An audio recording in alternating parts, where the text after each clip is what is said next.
Iyi mwumva ni radio ijwi ry'Amerika ivugira Washington DC mu kirundi n'ikinyarwanda. Mu Rwanda mutwumvira kuri FM 104.3 no kuri FM 88.3 radio inshuti ya bose. Naho mu Burundi turi ku mirongo migufi ya shortwave kuri metero 19 na 22 ku mugoroba na metero 25 na metero 41 mu gitondo. Muri kumwe na Venuste Nshimiyimana. Dore ingingo nkuru twabateguriye nyuma y'icyemezo cya leta y'u Rwanda cyo gusubiza abatuye mu mujyi wa Kigali muri gahunda ya guma mu rugo. Abarebwa n'icyo cyemezo baravuga ko bugarijwe n'inzara. Nta kintu namba mfite mu nzu yanjye rwose, nta cyo kurya, nta mafaranga mfite, mbese urugo rwambaye ubusa kuko amafaranga nari naramaze kwishyura ishuri, nta mafaranga nari mfite. Murumva abantu b'ingeri nyinshi mu nkuru yateguwe na Asumta Kaboyi. Mu Burundi abakuru b'amadini barasaba ko akanama gashinzwe kumenya ukuri no kunga abarundi kahabwa uburyo buhagije kugira ngo kagire inzego ku misozi yose yo mu gihugu. Muri leta zunze ubumwe za Amerika urwego rushinzwe iperereza FBI rurimo gushungura abasirikare 25,000 bari i Washington bazaba bashinzwe umutekano n'umuhango wo kurahira wa Perezida Joe Biden uzaba kuri wa gatatu.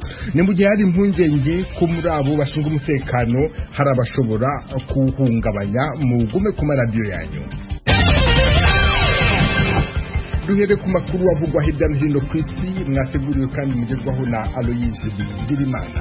Hano muri Amerika abategetsi bajejwe umutekano bavuga ko bariko barakora ibishoboka byose kugira bakinge igitero icari cyo cyose coza guhungabanya ibirori byo kurahiza Perezida yatowe Joe Biden ejo ku munsi wa gatatu. Umushikiranganje wo kwivuna abansi w'ifata kibanza Christopher Miller yavuze ko igipolisi c'inyamiramabi ca FBI kiriko kirasuzuma abasirikare b'igihugu bangana 25,000 barungiswe i Washington gucungera ibyo birori kugira bamenye ko atawo bavamwo agahungabanya umutekano.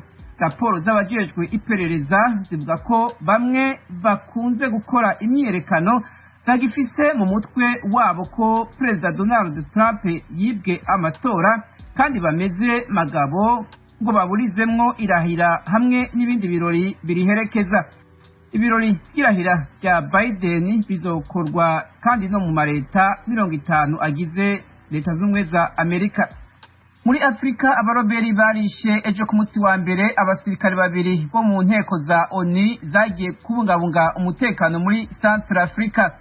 Umugwi wa ONU wa MINUSCA watanze iyi nkuru haheze amasaha sentare ntayinyuzwa y'igihugu yemeje ko Perezida Faustin Archange Touadera yongeye gutsinda amatora. Uru rufu rushikanye ku basirikare 7 ba MINUSCA bamaze kwicwa kuva abaroberi batanguye urugamba rwo kurwanya Perezida Touadera ku itariki ya 19 ukwezi kw'icumi na kabiri. MINUSCA yavuze ko abo basirikare bishwe kuwa mbere bamuka muri Gabon na Maroc kandi baguye mu mutego batezwe mw'ibarabara. Uwo mutego wagirizwa urunani rw'imihari yitwaje ibirwanisho yagiye hamwe kandi ko aribo bagerageje kudeta imbere y'amatora yo ku itariki ya 27 ukwezi kwa cumi na kabiri. Ibitigiri by'abicwa n'umugera wa corona biriko biraduga hafi muri 2/3 by'amareta muri Amerika, aho ibihe by'imbeho igihugu kirimwo byongereye ibyo bitigiri biriko birababa ku bihumbi 400. Ni mu gihe abanyamerika bagabishwa ko hari uwundi mugera w'igisanira ca COVID-19 uza warashwaye mu gihugu. Mu gihe ejo ku munsi wa mbere abanyamerika bari mu munsi w'akaruhuko bibuka urupfu rwa Martin Luther King, buramatari wa leta ya New York Andrew Cuomo yasabye abategetsi ba leta ku rwego rw'igihugu guhagarika ingenzi ziva mu bihugu byagaragayemwo umugera ufitaniye isano na corona. Yavuze ko umaze kwibonekeza mu bihugu by'Ubwongereza, Afrika y'Epfo na Brazil. Umugwi w'abahinga bigenga bajejwe kwitegurira no gutorera inyishu ibiza washikirije ko Ubushinwa hamwe n'ishirahamwe mpuzamakungu ryita ku magara y'abantu OMS bari bakwiye gukora mu buryo bwihuta mu minsi ya mbere y'ikiza ca COVID-19. wavuze ko ivyo bamaze gutohoza ku ntango y'uwo mugera mu Bushinwa vyerekana ko hagaragaye ibimenyetso by'ibanze ubwa mbere byari gutuma hari cari gukorwa cihuta kugira nturandagate. Babishikirije muri raporo yabo ya kabiri yahawe umugwi nshingwabikorwa wa OMS ejo ku munsi wa kabiri. COVID-19 yatanguye kwibonekeza mu gisagara ca Wuhan mu mpera za 2019 imbere yo gutandukira hanze y'imbibe z'Ubushinwa, aho umaze guhitana imiliyoni 2 zirenga z'abantu no gusubiza ubutunzi bw'isi hasi. Abategetsi b'ibihugu byo mu burengero bw'isi basabye irekurwa ry'utavuga rumwe n'ubutegetsi bw'Uburusiya Alexei Navalny yafashwe ku munsi w'Imana agishika ku kibuga c'indege i Moscow inyuma yo kuvurirwa mu Budagi. Uwo mugabo w'imyaka 44 yahawe ishano muri Siberia mu kwezi k'umunani. Uburusiya bukaba bwarahakanye kugira uruhara muri ico gikorwa. Leta y'Ubudagi ivuga ko Uburusiya bwahagaritse umucika ku icumu yagira gandagurwe ahawe ikirwanisho c'ubumara. Umuvugizi w'iyo leta Stephen Seibert yasabye irekurwa rya Navalny bidatevye kandi hatohozwe ingene yahawe ubwo burozi ku butaka bw'Uburusiya. Abandi bategetsi ku mugabane wa Buraya bateye akamo nk'ako mu gihe ibiro vya ONU bijejwe agateka ka muntu vyavuze ko bihagaritswe umutima n'ihagarikwa rya Navalny. urakoze Aloyizi Bigirimana tugejejeho amakuru avugwa hirya no hino ku isi. Tubutse ko iyi mwumva ari radio Ijwi ry'Amerika yumvikanira kuri FM 104.3 mu Rwanda no kuri FM 88.3 radio Inshuti ya Bose. Mu Burundi turi ku mirongo migufi ya shortwave kuri metero 1922. Mushobora kandi kumva ibiganiro byacu muciye ku rubuga rwa internet kuri wa eshatu radio yacu VOA.com, naho ku mbuga za Facebook, YouTube na Instagram adresi yacu ni VOA radio yacu. Iwanyu mu ntara tuyagire mwisanzuye kwijwi rya Amerika. Ni kuva ku wa mbere gushika ku wa gatanu kuva isaha 7 gushika isaha 7:30 z'umutaga. Iwanyu mu ntara, iwanyu mu ntara, iwanyu mu ntara.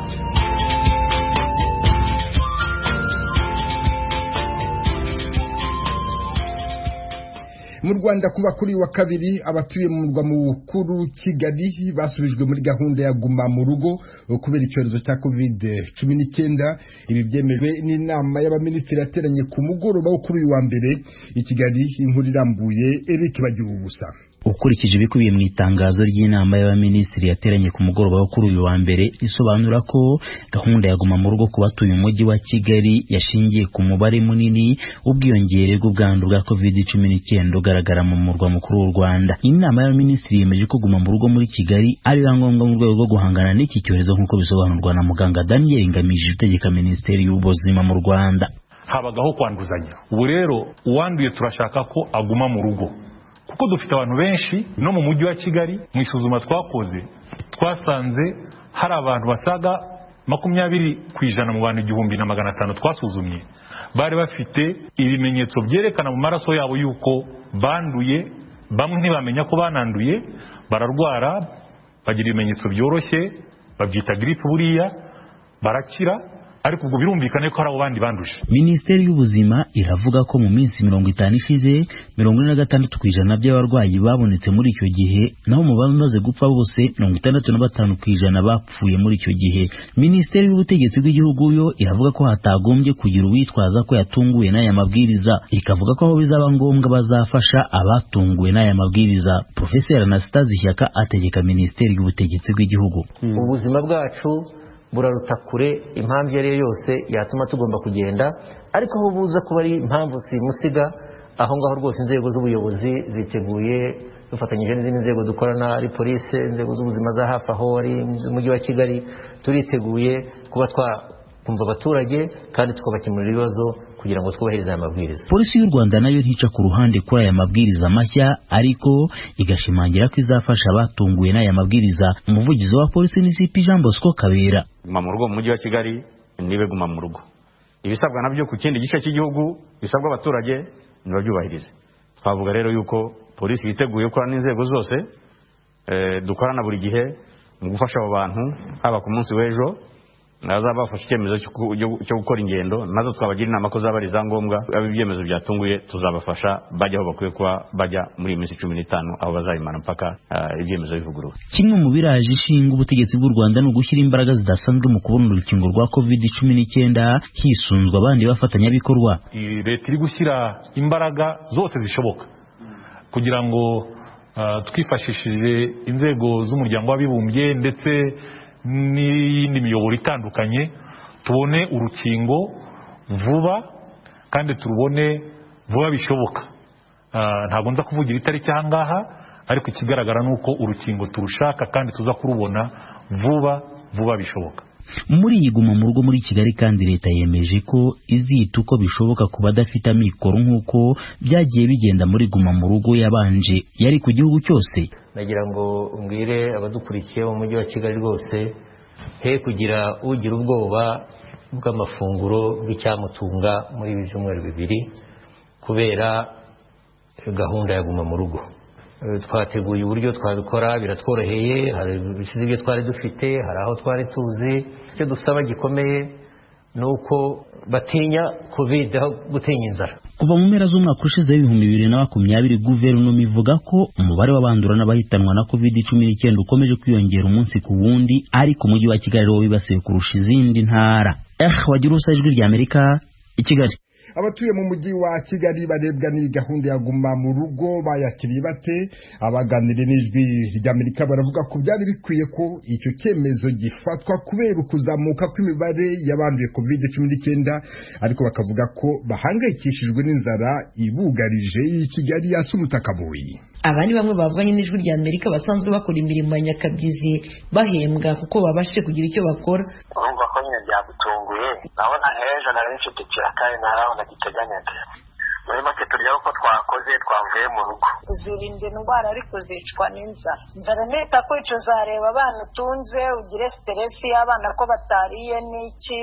Nta kintu namba mfite mu nzu yanjye rwose, nta cyo kurya, nta mafaranga mfite, mbese urugo rwambaye ubusa kuko amafaranga nari naramaze kwishyura ishuri, nta mafaranga nari mfite. Ubu turi muri lockdown, urabona ibintu ntabwo bimeze neza. Nari mfite utwana tubiri twiga, beza navuye no kwishyura, navuye kwishyura n'amafaranga y'ishuri, ariko urabona ntabwo ari neza, ntabwo byoroshye. Hari ikindi cyiciro nacyo gifatwa nk'ikisanzwe gifite akazi gahoraho, ariko nabo bakandikirwa umubyizi kuko bakoze. Mu bakora mu mirimo y'ubucukuzi bw'amabuye y'agaciro cyane cyane abakoreraga mu mujyi wa Kigali nabo bagumye mu rugo. Kuri Mutsindashyaka Andre uyobora sendika yabo, wasanga leta ubwo yemeye kuzabafasha abo batishoboye bizagabanya ingaruka zari kubageraho. Leta ushize hari icyo yamariye abaturage bene bariya bahemberwa ku nyakabyizi n'ubusanzwe yuko hari uko leta yabiteguye, ariko nanone mu muco wacu w'Abanyarwanda nshishikariza abacukuzi bagenzi banjye yuko tutarebera mugenzi wacu wabagize ikibazo ko twagombye gufashanya nk'uko n'ubusubiza twabikoze. Hari abandi bemeza ko iyi gahunda ya guma mu rugo itabatunguye. Madamu Nkusuwimana Agnes ni umunyamakuru wigenga. Kuri we asanga leta ikwiye gufasha abagaragaza ubushobozi buke, gusa ngo bikigwaho neza kuko muri guma mu rugo y'umwaka ushize hari abagaragaje kutagerwaho n'imfashanyo.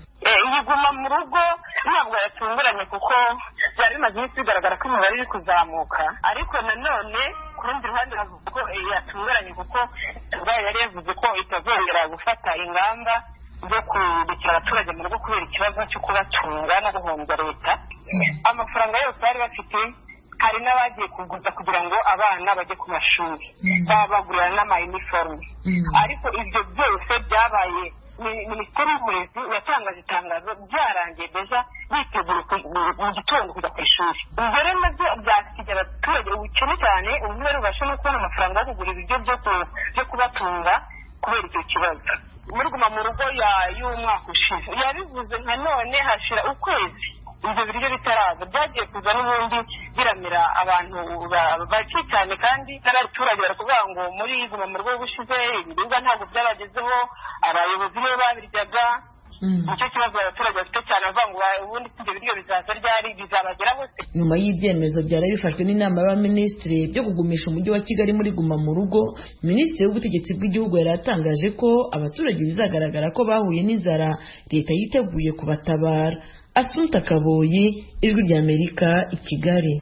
Mu Burundi abakuru b'amadini barasaba ko akanama gashinzwe kumenya ukuri no kunga abarundi kahabwa uburyo buhagije kugira ngo kagire inzego ku misozi yose yo mu gihugu. Bifuje kandi ko ako kanama katakongera kongererwa igihe ko ahubwo kahoraho. Inkuru irambuye Eloge Wilikaneza. Abaserukiye amadini n'amashengero baremeza ko bafite uruhare rukomeye mu kunywanisha abarundi no mu kwerekana ukuri ku byashikiye igihugu muri kahise, ariko nabo nyene amabi yabaye yarabakozeko. Akarorero na Kamusenyeri Seth Ndayirukiye wo muri Anglikani Matana mu manuko bw'igihugu asaba mu gisevere gukingira amasura. Ibyo babwiye ko twebwe twaravuze sinzi ko ari byo niko batwariye n'ubu ni kubavuga ngo turiho uvuganye nawe avuga bati aba nibo batambuye intambara nibo batambuye iki natwe twumvise twatubwiye yuko abiwacu aribo batambuye gupfa. Ikindi ni uko abantu bose baratinya kuvuga ukuri ukagira ati ndavuga uyu munsi n'umunsi barashobora guca barahafashe bakandi sinzi n'ingene mu protege temwe abantu babwira ibintu kandi nabo bakavuga ukuri nk'uko turiko turavuga, ariko kandi harageze ko abantu bukira igihugu kigakira hakazobaho imigenderasiyo izira amaraso. Urunganwe ruzira amaraso na Musenyeri Justin Nzoyisaba muri Methodistini akaba yigeze gutwara mu Gwisendei wari ujejwe ibiganiro hagati y'abarundi nirwo yifuza, mugabo wasanga bakoze amabi bategerezwa kumenyekana. Mbere hariho n'umuntu muri bavuga ko ari we l'auteur y'ibintu, ariko je twarakoranye mu shirahamwe gito kitabara, twarabaye muri comité executive, twaraganira ataco ntibibonamwe. Ndarengeje imyaka yo gupfa kuko papa ntiyari bwashikane nk'imyaka visi, sinogira inziga umuntu. Nibaza ko n'abandi bokira gutyo, turageze ko tubabariranira, turageze ko ivyo tuvyibagira kibera mu mahoro, mugabo tukabona tutubariya nibo babikoze. Abafite ibyo biboneye n'amaso mu ndongozi z'amashengero atari ibyo babwiwe nabo barahari. Musenyeri mukuru Bernard Ntawuturi yigeze no kuba ikegera c'umukuru wa Sever n'umwe muri bo, ahamagarira leta gukomeza mu kugeza ku mitumba. Muri 1993 yagiye Buhiga gutora abana basizwe na mukuru wazo, nasanze ibibyimba biriko biratemba iboshe mu ruvubu beye mutimba yashikiye yahereye niho n'abana mukuru wazo yari cyane yari uwo mubabaro tugendana sizogukiza ubwo tumenye ukuri, kandi uko kuri kuzova n'uruhande rw'ubusa kuko abarundi bicarana rero habiko nasabani severe bayihemana ikomeye cyane ubacabirya byo hejuru, ariko severe twe hasi mu bitugu bakanayironderera uburyo uburundi buzokira tukama. Umukuru w'umugwi Sever nk'uko yaribwiye inama nkenguzamateka na nshingamateka kuwa ndwi ku kwezi azereka raporo y'umwaka ushize n'ubu barahumuriza kuri arushinga no kuri gusa. Uburundi ufite amoko amwe n'igihugu kibanyi cy'u Rwanda, ishyirahamwe mpuzamakungu ryemeje ko cabayemo jenoside yakorewe abatutsi mu 1994. Mu Burundi ho kugeza ubu abatutsi n'abahutu baracahazana ku kuntu ubwicanyi bwakorewe ababo bwo kwitwa mu biringo bitandukanye. Abahutu basaba ko urwimo rwahitanye abahutu benshi mu 72 rwo kwitwa nyabwoko, mu gihe abatutsi bifuza ko ubwicanyi bwayogeje ababo mu 1993 nyabuna ari bwo kwitwa nyabwoko. Eroje Wilikaneza, Ijwi ry'Amerika. Muri leta zunze ubumwe za Amerika mu gihe perezida watowe yitegura kurahirira kuyobora Amerika ku wa gatatu w'iki cyumweru, urwego rushinzwe iperereza FBI rurimo gushungura abasirikare 25,000 bari i Washington bazaba bashinzwe umutekano. Ni mu gihe hari impungenge ko muri abo bashinzwe umutekano hari abashobora kuwuhungabanya. Claude Ganza Munyamagana. Minisitiri w'ingabo wungirije Ryan McCarthy yabwiye ibiro ntaramakuru by'abanyamerika Associated Press ko we n'abandi basirikare bakuru nta giteye impungenge barabona, kandi ko no mu bamaze gushyirwa ku munzani mu bazaba bashinzwe umutekano ntawe udashirwa amakenga kugeza ubu. Yagize ati dukomeje kwigana ubushishozi kuri buri wese kandi turashungura mu buryo bushoboka buri wese mu bazagira uruhare mu gucunga umutekano w'uyu muhango. Minisitiri wungirije McCarthy kandi avuga ko raporo y'urwego rw'iperereza yerekana ko hari udutsiko twitwaje imbunda duteganya kwigaragambya mbere y'umunsi wo kurahira. Umutekano ni urimo kwitabwaho kuruta ibindi byose muri uyu muhango w'irahira ugiye kuba nyuma y'ibyumweru bibiri abashyigikiye perezida ucyuye igihe Donald Trump bagabye igitero ku biro by'ingoro y'inteko ishinga amategeko ya Amerika Capitol. Trump niwe wahamagariye abamushyigikiye kugota Capitol mu gihe kongere yarimo yemeza intsinzi ya Biden. Abasirikare baciye ingando hafi y'ingoro Congress ikoreramo ndetse bayizengurukije ibizingo bya senyenge zifite amenyatyaye cyane zikoze uruzitiro rurerure.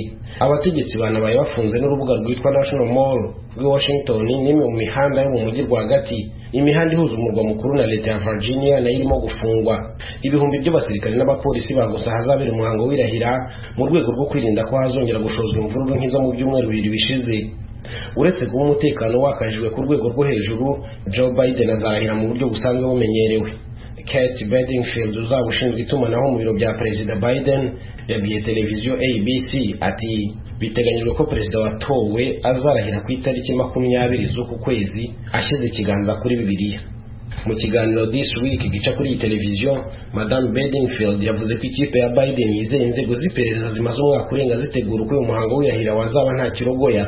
Kugeza ubu Donald Trump ntaremera ko yatsinzwe cyangwa washimire Biden ku bw'intsinzi ye, nubwo yemera ko kuri uyu wa gatatu hazajyaho ubuyobozi bushya.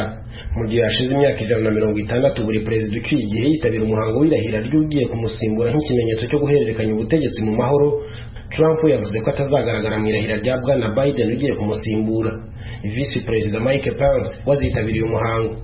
Trump arateganya kuzava i Washington kuwa gatatu mu gitondo mu cyubahiro aca ku gitambara gitukura, akurira indege itwara perezida wa Leta Zunze Ubumwe za Amerika akerekeza muri leta ya Florida mu kiruhuko. Uyu mugambi wa Trump wanenzwe n'abatari bake. Kuwa gatandatu w'icyumweru gishize abadepite 5 b'abademokrate bandikiye minisitiri w'ingabo wungirije Christopher Miller n'umugaba mukuru w'ingabo Mark Milley babasaba kwirinda kwa ingengo y'imari ya minisiteri y'ingabo mu cyo bise ibirori bitari ngombwa ku mukuru w'igihugu cy'uyu gihe. Igika kimwe cy'ibaruwa kiragira kiti icyo gikorwa ubwacyo nta bushishozi bukirimo, ni inzaduka.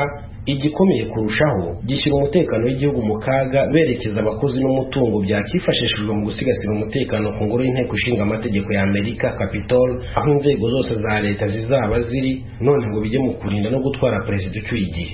Abadepite bagize kongere ya Amerika batoreye kweguza perezida Trump ku nshuro ya kabiri ashinjwa ibyaha byo gushishikariza abaturage kwigomeka, ndetse Sena izasuzuma ibyo aregwa nyuma gato y'irahira rya Biden. Naramuka hamijwe ibyaha, Trump ubaye perezida wa mbere wari ugiye kweguzwa ku nshuro ya kabiri mu mateka ya Amerika ntiyazongera na rimwe kwiyamamariza kuyobora Amerika. Mbere y'uko ava ku butegetsi ariko, Trump ashobora guha imbabazi abafunzwe benshi, bikaba bishoboka cyane ko abamushyigikiye bahamwe n'ibyaha cyangwa bakiburanishwa nabo bahita barekurwa. Ababikurikiranira hafi bavuga ko ku cyumweru gishize yahuye n'abashinzwe kunoza urutonde rw'abasaga 100 ashobora guha imbabazi atararekura ubutegetsi. Abajyanama mu biro bya perezida bavuga ko hari ibiganiro bagiranye na Trump ku kuba yakwiha imbabazi akanababarira bamwe mu bagize umuryango we nubwo batigeze bakurikiranwa ku byaha runaka. cyakora ngo ashobora kuba atakibikora. Buri wa kabiri tujya mu ntara imwe muri 18 zigize igihugu cy'u Burundi tukaganira ku gikorwa cy'iterambere gifitiye akamaro abanyagihugu. Uyu munsi turi mu ntara ya Rumonge muri komine ya Rumonge ku mutumba wa Nkayamba, hari ishyirahamwe ryigenga rifasha urubyiruko Centre Communautaire Giteba. Turaganira na Eric Nibayemere ushinzwe imigambi muri icyo kigo. Ikaze ku ijwi rya Amerika. Ego murakoze. Mu gutangira iki kiganiro ibutsa abatwumva icyo Centre Communautaire Giteba yigamije. Uwayitanguje yitwa Jean Mutamba, aravye ukuntu urwaruka rwo mu ntara ya Rumonge rubayeho, bamwe babura ukuntu biga, abandi ubukene buri mu muryango, acashiraho umugambi wo gufasha ubwo rwaruka arusubiza abashaka gusubira ku mashure, abasubiza ku mashure akoresheje uburyo bwiwe nyene. None se magingwa ya uburyo bwo kubafasha mu buvana he? Niho guhera muri 2015 yarondera abandi bantu bo mu ntara ya Rumonge bifuza gufasha urwaruka rwo mu ntara ya Rumonge, bacashira hamwe umugambi wo gutanguza guhindura izina rya Centre Commercial Giteba bayihindura Centre Communautaire Giteba. Ariko ntivyoroshe, barose uburenganzira bwo gukorera ku mugaragaro nk'ishyirahamwe ryigenga muri itariki 30 z'ukwezi kw'icumi na kabiri 2019. Urwaruka rutari ruke rwarafashijwe cyane, bararonka uburyo bwo gusubira ku mashure, na cyane cyane haba mu mashure y'intango canke ayisumbuye canke ya kaminuza, ari naho n'urongoye ico kigo uyu munsi ari umwe mu baroshoboye kuronka amahirwe yo kuronka ubwo bufasha kuva uwo mugambi ugitanguye. None wowe uhurira he na centre communautaire Giteba yaragufashije? Jewe nanje rero nari muri abo batari bafite akazi, mugabo nkaba numva ko noba nk'umukorerabushake, baca ndasaba yuko noza kuba mu babo bakorerabushake ndaba mu bandi, hama kubera nari sanzwe narangije kaminuza ndabandanirizaho kuva muri uyu mwaka wa 2020 gushikaho uyu mwaka rero wa 2020 arije naciye mba ubishaje de programme muri ico kigo. Ni izihe gahunda mufite zo gufasha urubyiruko muri uyu mwaka turimo? Gahunda dufise ubwa mbere ariho kubandanya umugambi wo kubandanya dufasha kugwarukana cyane cyane dufise amikoro make ruva mu miryango ifise amikoro make rushobora kubandanya amashure, hakaba no gufasha urundi gwaruka